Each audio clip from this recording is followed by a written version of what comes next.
الرحمن الرحيم أم كنتم شهداء إذ حضر يعقوب الموت إذ قال لبنيه ما تعبدون من بعدي قالوا نعبد إلهك وإله آبائك إبراهيم وإسماعيل وإسحاق إلها واحدا ونحن له مسلمون تلك أمة قد خلت لها ما كسبت ولكم ما كسبتم ولا تسألون عما كانوا يعملون. صدق الله. أم كنتم شهداء إذ حضر يعقوب الموت. قرآن حکیم کا روح سخن یہود کی طرف ہے. یہود کو خطاب کر کے فرمایا کیا تم اس وقت موجود تھے کہ جب یعقوب علیہ السلام کے پاس موت آئی. اس قال لبنیہ ما تعبدون من بعدی، تو اس وقت انہوں نے اپنی اولاد کو فرمایا کہ میرے بعد تم کس کی عبادت کرو گے. اولاد کی فکر کر رہے ہیں نبی علیہ السلام. قالوا نعبد الہک والہ آبائک ابراہیم واسماعیل واسحاق الہا واحدا. تو وہ بولے کہ ہم عبادت کریں گے آپ کے معبود کی، آپ کے آباء و اجداد کے معبود کی، یعنی ابراہیم، اسماعیل، اسحاق علیہ السلام کے معبود کی، جو ایک ہی معبود ہے، یعنی ایک ہی اللہ کی ہم بندگی کریں گے. وَنَحْنُ لَهُ مُسْلِمُونَ، اور ہم سب اسی کے فرما بردار رہیں گے.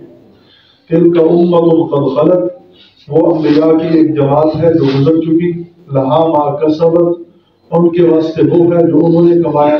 وَلَكُمْ مَا كَسَبْتُمْ، اور تمہارے واسطے وہ ہے جو تم کماؤ گے. وَلَا تُسْأَلُونَ عَمَّا كَانُوا يَعْمَلُونَ، اور تم سے نہیں پوچھا جائے گا ان کے کاموں کے بارے میں. انہوں نے کیا کیا تم سے سوال نہیں ہوگا، بلکہ تم سے اپنے اعمال کا سوال ہوگا. انبیاء علیہ السلام روشن ضمیر طبقہ ہے. اللہ تبارک و تعالی نے انبیاء علیہ السلام کے واقعات امتوں کو سمجھانے کے لیے بیان کیے ہیں. اور چونکہ بنی اسرائیل ان کو خطاب کیا جا رہا ہے، یہود و نصارہ کا ذکر کیا جا رہا ہے، اور اسی کے ضمن میں حضرت یعقوب علیہ السلام جو ان کے آباء و اجداد میں سے ہیں، یعقوب بن اسحاق بن ابراہیم علیہ السلام. ابراہیم علیہ السلام کے یہ پوتے ہیں، یوسف علیہ السلام کے والد ہیں. فرمایا کہ یہ یہود یہ دعویٰ کرتے ہیں کہ ہم ملت ابراہیمی پر ہیں، ابراہیم علیہ السلام کا جو مسلک تھا، مذہب تھا، اسی پر ہیں. تو اللہ تعالیٰ فرما رہے ہیں کہ تم جب ملت ابراہیمی پر ہو تو ملت ابراہیمی کا ایک فرد یعقوب علیہ السلام، ایک روشن ضمیر نبی، انہوں نے اپنی اولاد کو کیا وصیت کی تھی وہ تمہیں یاد ہے. اولاد کی وصیت کا ذکر کیا ہے. تو اس آیت سے یہ معلوم ہوا کہ اولاد کی محبت اور ان کی بھلائی کی فکر کرنا یہ انبیاء علیہ السلام کے مقام رسالت اور نبوت کے خلاف نہیں ہے.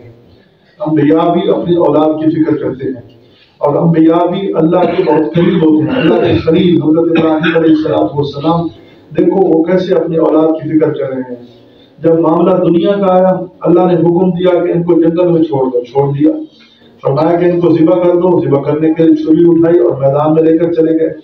لیکن جب آخرت کی بات آئی تو انبیاء علیہ السلام بھی اللہ کی بارگاہ میں اولاد کے لیے ہاتھ اٹھا دیتے. حضرت خلیل اللہ کیا فرماتے ہیں؟ ربنا لیقیموا الصلاۃ فاجعل افئدۃ من الناس، اے میرے رب میں اولاد کو یہاں چھوڑ کر جا رہا ہوں، اب یہ تیری نماز پڑھتے رہے. تو آخرت کی فکر کر رہے ہیں.